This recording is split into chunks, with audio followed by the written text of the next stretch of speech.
तमाम जानकारियां साझा करने के लिए एक और बड़ी खबर। पंजाब के होशियारपुर में मिसाइल मिली है, चीन की PL-15 और BBRAAM मिली है। कमाही देवी इलाके में इस मिसाइल को मार गिराया गया है। होशियारपुर पुलिस मौके पर मौजूद है। पाकिस्तान ने फिर से हमले की कोशिश की है, लगातार हमले की कोशिश पाकिस्तान यहां पर करता हुआ चला आ रहा है। हालांकि नाकामी पूरी तरीके से यहां पर हाथ लग रही है, पाकिस्तान को किरकिरी अपना कराता हुआ नजर आ रहा है। मंशा समझ पाना पाकिस्तान की मुश्किल हो गया है। एक्सपर्ट्स तक ने कह दिया कि अगर वॉर की स्थिति उत्पन्न होती है तो पाकिस्तान महज 4 दिन ही टिक पाएगा। उसके बावजूद यहाँ पर हिमाकत करता चला आ रहा है, नापाक हरकतों को अंजाम दे रहा है। अनुज माथुर जी, मैं आपके पास आऊंगी, आप अपनी बात भी पूरी कर सकते हैं, साथ ही आप रिएक्शन भी दे सकते हैं नापाक हरकतों पर पाकिस्तान की। बिल्कुल हर्षा, मैं आपको जो बता रहा था, ये जो मैचों का स्थगन है, पहले इसके बारे में बात करता हूँ। वो इसलिए नहीं कर रहे हैं कि हमें कलकत्ता में या चेन्नई में या मुंबई में या लखनऊ में खतरा है। ये स्थगन इसलिए किया जा रहा है कि आज राष्ट्र जो है युद्ध की परिस्थिति में है, और जब राष्ट्र युद्ध की परिस्थिति में है तो मेरा ये मानना है कि इस प्रकार के आयोजन उनको स्थगित करना ही ठीक है।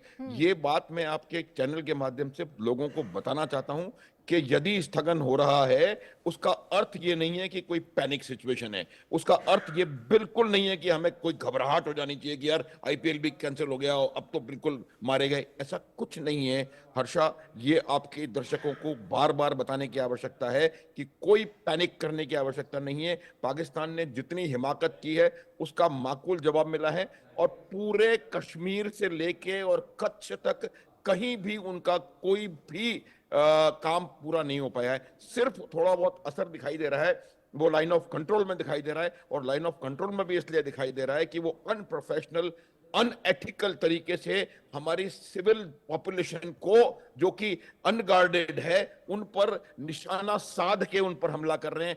गुरुद्वारों पे हमला हो रहा है हमारे। तो ये जो बात है ये बिल्कुल ठीक समझने की है कि पाकिस्तानी आर्मी जो है वो अनप्रोफेशनल आर्मी है, और जो आर्मी अनप्रोफेशनल होती है वो युद्धों को जीता नहीं करती, और यही वजह है कि पिछले 4 युद्ध में वो हारे हैं, और इसका परिणाम भी मैं आज ही घोषित कर सकता हूं, इसमें कोई संदेह ना हो। अब दूसरी बात, जो माइंडसेट की बात हम कर रहे थे, देखिए हर्षा, माइंडसेट पाकिस्तान का ऐसा क्यों है?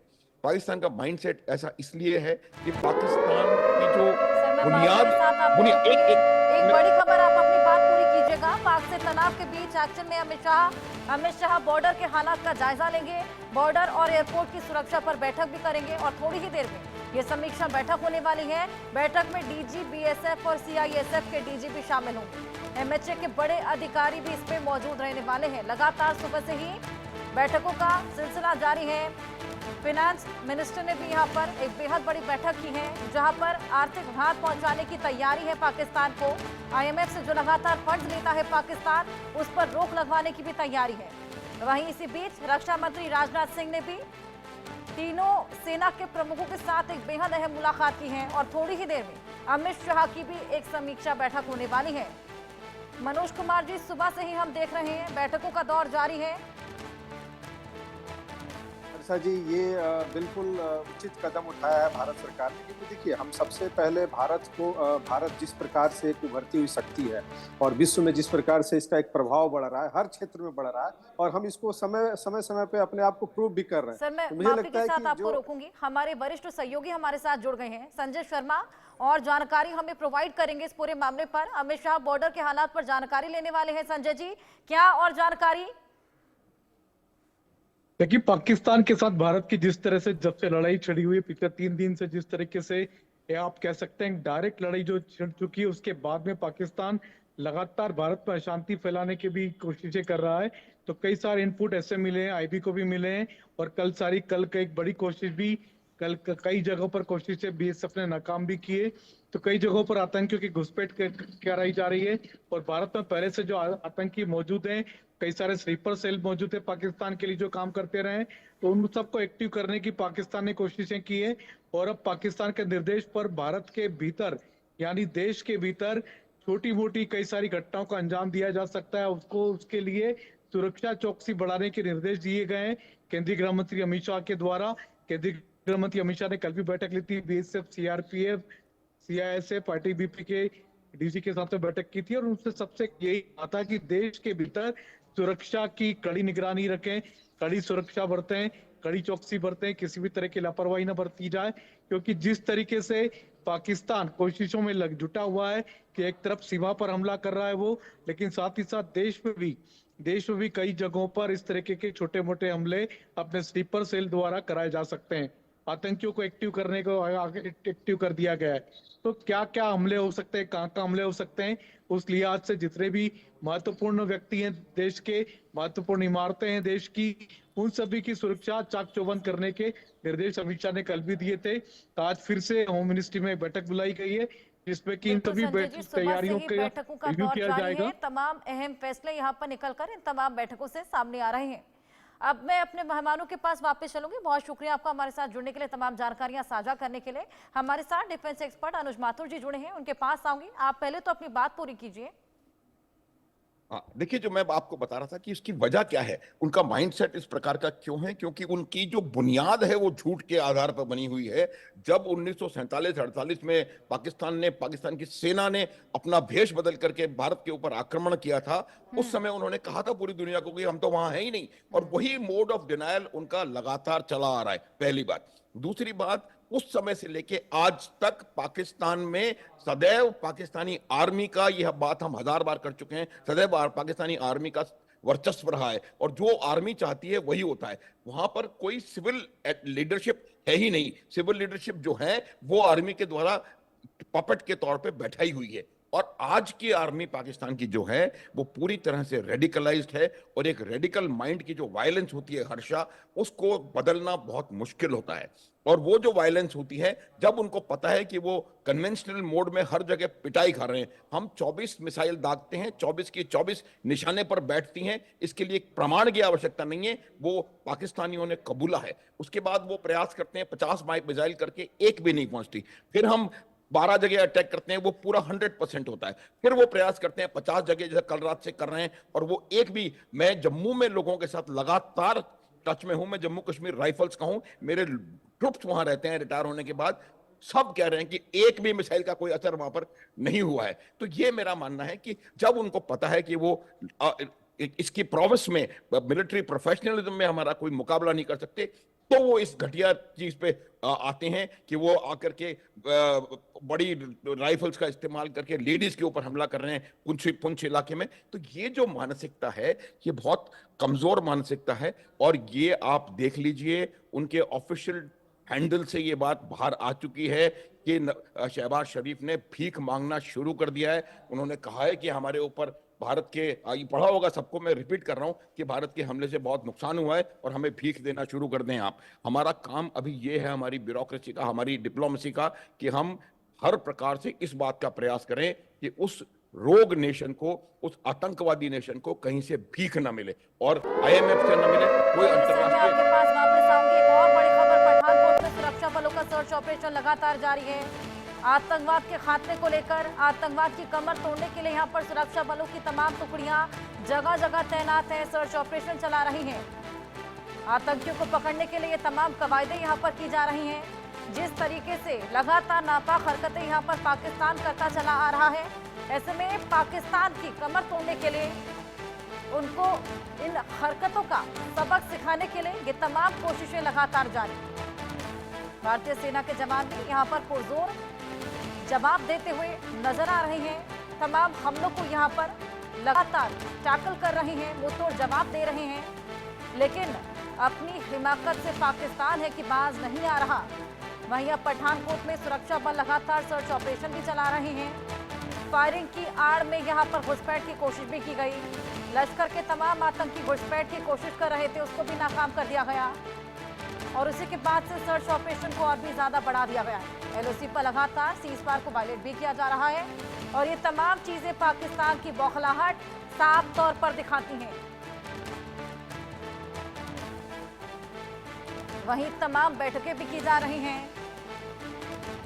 पाकिस्तान जिस तरीके से लगातार हमले कर रहा है, किस तरीके से, क्या रणनीति अपनाई जाए, क्या स्ट्रैटेजी अपनाई जाए, उसको लेकर यहां पर तमाम बड़ी बैठकें भी जारी। प्रोफेसर मनोज कुमार जी, मैं आपके पास आऊंगी। इसे पाकिस्तान की खिज कहें, बौखलाहट कहें, या अपनी साख बचाने की कोशिश कहें, जो तमाम हमलों को यहां पर अंजाम दिए चला जा रहा है।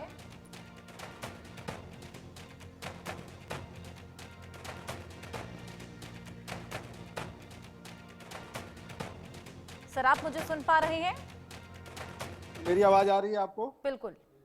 हाँ, मैं ये कहना चाह रहा हूँ हर्षा जी कि देखिए, पाकिस्तान के स्लीपर सेल भारत में बहुत हर जगह पे मौजूद है और भारत को कहीं ना कहीं इंटेलिजेंस रिपोर्ट मिला होगा और उसी के आधार पे यह सर्च ऑपरेशन शुरू किया गया और अभी बॉर्डर एरिया में किया जा रहा है। मुझे तो लगता है कि आने वाले समय में देश के हर प्रांत में जहां जहां पे इंटेलिजेंस का रिपोर्ट होगा, उस तरीके के जो स्लीपर सेल है, क्योंकि देखिए पाकिस्तान अपने बॉर्डर पे बुरी तरीके से विफल हो चुका है और अब वो चाहता है कि किसी भी तरीके से भारत के अंदर एक बड़ा घटना दे, जिससे कि वो अपने आवाम को और अपनी जनता के सामने दिखा सके कि हमने भी भारत में कुछ अटैक किया है। क्योंकि देखिए, जिस प्रकार से सिंदूर ऑपरेशन जो सफल हुआ, वो चाहे मुजफ्फराबाद का हो, कोटली का हो, सियालकोट का हो, मुरुदके का हो, बहावलपुर का हो, उससे पूरा पाकिस्तान बौखलाए हुए है और उसी के आधार पर उसने कल लगभग हमारे 15 जगहों पे, चाहे अवंतिका हो, श्रीनगर हो, जम्मू हो, पठानकोट हो, अमृतसर हो, जालंधर हो, सब पे उसने अटैक करने का कोशिश किया, लेकिन वो हर जगह विफल रहा।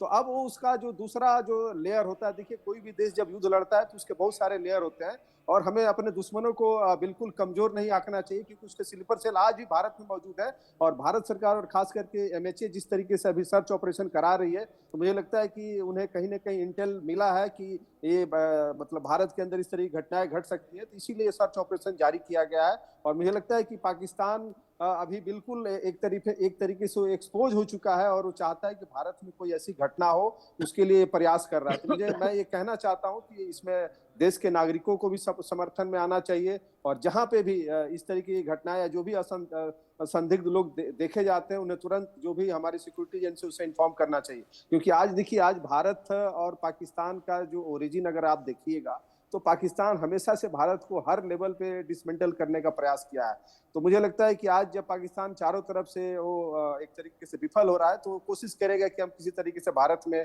कोई बड़ी घटना को अंजाम दे और आज उसी का ध्यान में रखते हुए आज एमईए और खास करके फिनांस मंत्रालय ने भी विश्व के ऊपर भी दबाव बनाने की कोशिश करेगा, क्योंकि अभी हमारे जो डिफेंस एक्सपर्ट बता रहे थे कि वो एक तरीके से भीख मांगना शुरू कर दिया। तो मुझे लगता है कि ये समय है कि अंतर्राष्ट्रीय लेवल पे भारत उसको हर तरीके से हर देश के साथ वो ट्रीटी जो होती है, वर्ल्ड एक जो डिस्कोर्स है, उसमें उस तरीके से उसको चेक करे, जिससे कि उसको आर्थिक सपोर्ट न मिले, तभी जाके हम इसको और देखिए, और कोई भी युद्ध ये जो युद्ध होता है वन वे युद्ध नहीं होता है, एक मल्टी कॉर्नर युद्ध है। आपको हर लेवल पे हर कॉर्नर पे आपको डिफेंड करना पड़ेगा और भारत इसमें आज जिस तरीके से भारत की जो डिप्लोमेसी है, वो चाहे फॉरेन पॉलिसी हो या वित्त या इंटरनल हो, उसमें हर तरीके से एक चाक चौबंद है और सारे जो लोग भी इसके जो इसके रिस्पॉन्सिबल लोग हैं, वो लोग इस पे अपना काम कर रहे हैं। यहाँ पर रोक देने चाहिए, आर्थिक घात भी यहाँ पर पाकिस्तान को पहुंचाना चाहिए। ये दो तस्वीरें आपकी टीवी स्क्रीन पर हैं, एक्सक्लूसिव तस्वीर आपकी टीवी स्क्रीन पर। तीनों सेना के प्रमुख यहां पर रक्षा मंत्री राजनाथ सिंह के साथ ये बेहद अहम मुलाकात, जहां पर ये जो लगातार हमले एस्केलेट हो रहे हैं, इसको लेकर रणनीति तैयार की जा रही है, स्ट्रैटेजी तैयार की जा रही है। वहीं दूसरी ओर आप देखिए, लगातार जिस तरीके से हमारे मेहमान मनोज कुमार जी ने भी जिक्र किया, इंटेल की जानकारी मिली, इनपुट मिला, जिसके बाद लगातार यहां पर सर्च ऑपरेशन चलाया जा रहा है। सीडीएस अनिल चौहान, साथ ही तीनों सेना के प्रमुख, साथ में रक्षा मंत्री राजनाथ सिंह, ये तमाम दिग्गज यहां पर लगातार मीटिंग कर रहे हैं। ये दो तस्वीरें आपकी टीवी स्क्रीन पर, बेहद अहम ये मुलाकात। सर्च अभियान यहां पर लगातार चलाया जा रहा है। ऑपरेशन सिंदूर को लेकर यह मंथन किया गया है। इंटेल की जानकारी मिली, घुसपैठ की कोशिश की गई थी।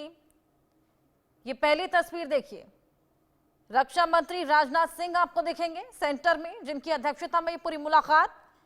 वहीं राइट पे आपको दिखेंगे आर्मी चीफ उपेंद्र द्विवेदी, उनके साथ में नेवी चीफ दिनेश त्रिपाठी और फिर अमरप्रीत सिंह, वायुसेना के अध्यक्ष। तीनों सेना के ये प्रमुख यहां पर मौजूद। राजनाथ सिंह के साथ में उनकी अध्यक्षता में ये बेहद अहम मुलाकात, मंथन किया गया है यहां पर। जिस तरीके से हमने लगातार एस्केलेट होते जा रहे हैं, अब आगे क्या रणनीति बनाई जाए, किस तरीके से यहां पर मुंहतोड़ जवाब पाकिस्तान को दिया जाए और ऑपरेशन सिंदूर को आगे किस तरीके से बढ़ाया जाए, इन तमाम मुद्दों को लेकर यहां पर मंथन किया जा रहा है। और दूसरी ओर आप देखिए, आपको दिखाई देंगे राजेश कुमार सिंह रक्षा सचिव, वहीं सीडीएस अनिल कुमार चौहान, वहीं डिस्कशन इस पूरे मुद्दे को लेकर, तनाव यहां पर लगातार भारत और पाकिस्तान के बीच बढ़ता चला जा रहा है।